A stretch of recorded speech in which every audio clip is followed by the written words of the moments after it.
नमस्कार बहिणींनो, महाराष्ट्रामधील तमाम अंगणवाडी सेविका आणि मदतनीस ताई यांच्यासाठी खूपच महत्त्वाची बातमी घेऊन आलेलो आहे। कारण की तुम्हा सर्वांना माहिती असेल की जिल्हा परिषद शाळांमधला जो काही आहार आहे तो तपासला जाणार आहे। शाळांमधल्या आहाराची पूर्ण तपासणी होणार आहे आणि त्यामुळे होऊ शकते की अंगणवाडीमध्ये जो आहार तुम्ही बालकांना देत आहात त्याची सुद्धा 100% तपासणी होऊ शकते। या संदर्भामध्ये जर तसं झालं काही तर तुम्हाला माहिती असेल की जिल्हा परिषद शाळांवरती जे आहार तयार करतात मदतनीस त्यांच्यावरती जर चुकीचा आहार सापडला, त्याच्यामध्ये गुणवत्ता नसली, त्यांच्या विविध पॅरामीटर्सची तपासणी झाल्याच्या नंतर त्याच्यामध्ये जर काही दोष आढळला तर त्यांच्यावरती कारवाई करण्याचे संकेत सुद्धा महाराष्ट्र राज्य शासनाच्या अन्न आणि औषध प्रशासन मंत्रालयाचे सन्माननीय आयुक्त तुकारामजी मुंडे साहेब यांनी दिलेले आहेत। त्या पार्श्वभूमीवरती अंगणवाडीमध्ये नेमक्या काय सुविधा असायला पाहिजेत, नेमक्या कोणत्या गोष्टींकडे अंगणवाडी सेविकांना लक्ष द्यायचं आहे जेणेकरून तुमच्यावरती कोणत्याही प्रकारची त्या ठिकाणी कारवाई होणार नाही, सगळ्या प्रकारच्या अडचणींमधून तुम्ही इझी मुक्त होऊ शकता। कोणती दक्षता घ्यायची आहे, कोणती काळजी घ्यायची आहे, नेमकं काय करायचं आहे या संदर्भामध्ये सविस्तर अशी माहिती या व्हिडिओच्या माध्यमातून तुम्हाला देण्याचा प्रयत्न करणार आहे। खूपच महत्त्वाचा हा व्हिडिओ असणार आहे। अत्यंत बारीक सारीक गोष्टी मी तुम्हाला सांगणार आहे की ज्यांची तपासणी झाली आणि जर त्या गोष्टी आपल्याला सापडल्या नाहीत, तशा अंगणवाडीमध्ये आढळल्या नाहीत तर अक्षरशः कारवाई सुद्धा होऊ शकते। ते जर आपल्याला टाळायचं असेल तर आपल्याला नेमकं काय करायचं आहे याबद्दल कमी वेळेमध्ये चर्चा करण्याचा आपण प्रयत्न करणार आहोत। बघा बहिणींनो, अंगणवाडीच्या पोषण आहाराची तपासणी त्या ठिकाणी होऊ शकते। तुकाराम मुंडे साहेब जे आहेत, तुम्हाला सर्वांना माहिती असेल की सध्या महिला व बालविकास विभागाचे अपर मुख्य सचिव सध्या ते नाही आहेत, ठीक आहे। त्यांच्याकडे काय अन्न व औषध प्रशासन विभाग जो आहे तो त्यांच्याकडे आहे आणि त्यामुळं त्यांनी आता सगळीकडे ज्या ज्या ठिकाणी अन्न तयार होतं त्या सगळ्या गोष्टींची जी आहे ती तपासणी करण्याचं ठरवलेलं होतं, ठीक आहे। ही चुकीची माहिती या ठिकाणी आहे। तर पोषण आहाराची गुणवत्ता, स्वच्छता आणि साठवण, आहाराचं वितरण आणि नोंदींची तपासणी हे करू शकतात FDAचे अधिकारी, ठीक आहे।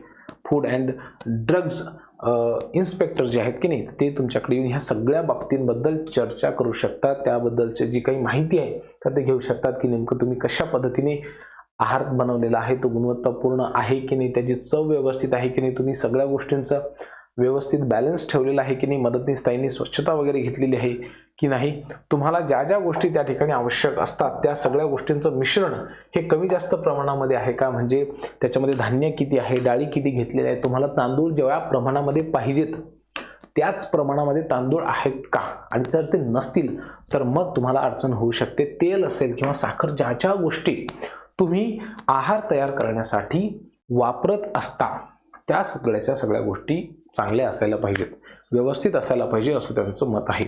पुढे जर आपण बघितलं तर खूप जास्तही आहार तुम्हाला द्यायचा नाहीये विद्यार्थ्यांना आणि कमी सुद्धा द्यायचा नाहीये।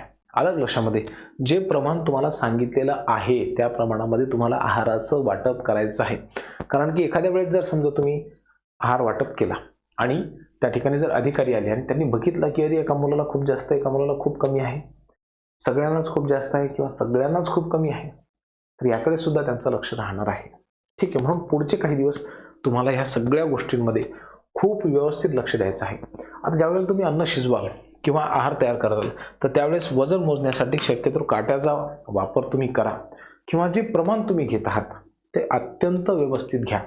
मग ते तेल असेल, त्याच्यामध्ये हळद असेल, मिठाचं प्रमाण असेल किंवा इतर ज्या काही गोष्टी तुम्ही त्यामध्ये वापरतात त्यांचं प्रमाण व्यवस्थितच ठेवण्याचा प्रयत्न करा, ठीक आहे। त्याच्यामध्ये कुठल्याही पद्धतीची चूक होऊ देऊ नका। जर तुम्ही ते व्यवस्थित केलं तर मात्र त्याचा तुम्हाला फायदा होऊ शकतो।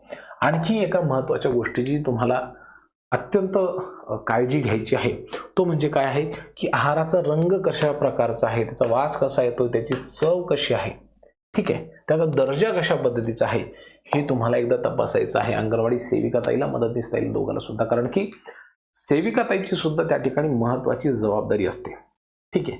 त्यांनी फक्त हे मदतनीस ताईकडे द्यायचं असतं असा यातला प्रकार नाही आहे। मदतनीस ताई व्यवस्थित आहार तयार करते की नाही, त्या आहाराची गुणवत्ता सुद्धा आहे की नाही हे सुद्धा बघितलं पाहिजे। म्हणून आता तुम्हाला काय करायचं आहे की खूप जास्त तिखट सुद्धा अन्न व्हायला नको जो तुम्ही आहार देत आहात, हा लक्षामध्ये। त्याचबरोबर खूप खारट सुद्धा नको। अनेक वेळा तुम्हाला बघत असेल की अनेक वेळेला काय होतं की जे अन्न आपण शिजवतो ते बुडी लागतं, त्याच्यामुळे ते करपून जातं। तर ते जळलेलं सुद्धा नसावं. अलग लक्षामध्ये ह्या छोट्या छोट्या बारीक बारीक गोष्टी तुम्हाला लक्षात ठेवायच्या आहे. शिळे अन्न पुन्हा गरम करून देऊन अजिबात नका.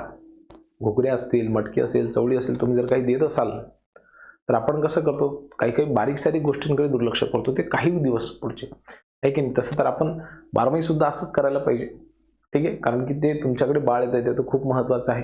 म्हणून ह्या गोष्टी करू नका.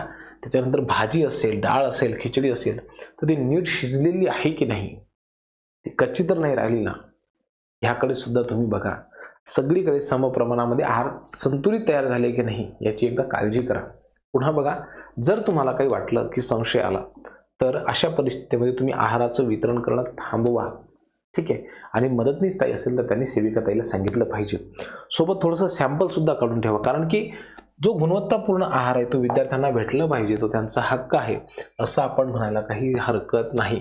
म्हणून या गोष्टींची काय करायची, तुम्हाला काळजी घ्यायची आहे. आता हे सगळं केल्याच्या नंतर जी ह्या सगळ्या गोष्टींची नोंद आपल्याला ठेवावी लागते, तर ती व्यवस्थित ठेवा, बरोबर आहे. म्हणजे त्यामध्ये थोडं कमी जास्त व्हायला नको, लक्षामध्ये. म्हणजे काय असेल तर पोषण आहाराचं वाटप असेल तर ती तुमच्याकडे नोंदवही असेल तर खूपच चांगलं. तसं तुम्ही ही सगळीच्या सगळी माहिती तुम्ही त्या पोषण ट्रॅकर ॲप्लिकेशनवरती भरत असता. परंतु तरीसुद्धा मी तुम्हाला मागे एक सांगितलं होतं की तुम्हाला कशा पद्धतीने रजिस्टर करायचं आहे, की कधीही तुम्हाला जर कुठलीही माहिती विचारली तर ती तुम्हाला 100% देता आली पाहिजे. पोषण ट्रॅकर ॲप्लिकेशनवरती तर ते सगळं डाउनलोड करताच येतं तुम्हाला, परंतु तुमच्याकडे सुद्धा असावं. म्हणून अंगणवाडीमध्ये तुम्हाला ह्या सगळ्या गोष्टींची काळजी घ्यायची आहे, बरोबर आहे. पुढे जर आपण बघितलं तर जे काही विद्यार्थी आहेत, अंगणवाडी सेविकेची महत्त्वाची जबाबदारी आहे. तर तुम्हाला किती विद्यार्थी अंगणवाडीमध्ये आले, किती नाही आले याची सुद्धा व्यवस्थित नोंद घ्यायची आहे.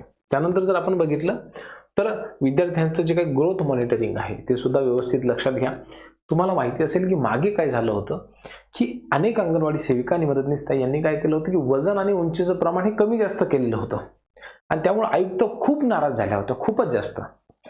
त्यांनी असं म्हटलं की हे कसं काय शक्य आहे, अरे तुम्ही दाखवता एक, विद्यार्थ्याचं वजन आहे एक, याच्यामध्ये तफावत आढळलेली होती, तसं करू नका, ठीक आहे. त्याच्यानंतर साठा नोंदवही आणि खरेदी बिलांची शक्यता नोंदवून ठेवा, तुमच्याकडे किती साठा आलेला आहे. तसं तुम्ही ते स्टॉक रजिस्टर मेंटेन करत होते आधीला, आता ते सगळं तुम्हाला पोषण ट्रॅकर ॲप्लिकेशनवरतीच भरावं लागतं. तुम्ही भरलेलं सुद्धा आहे, पण तरी सुद्धा अचानक मागितलं नाही पोषण ट्रॅकर ॲप्लिकेशन व्यवस्थित चाललं तर मग वेळेवरती धावपळ नको व्हायला, म्हणून सगळं वेळेवरती अपडेट करा, लक्षामध्ये.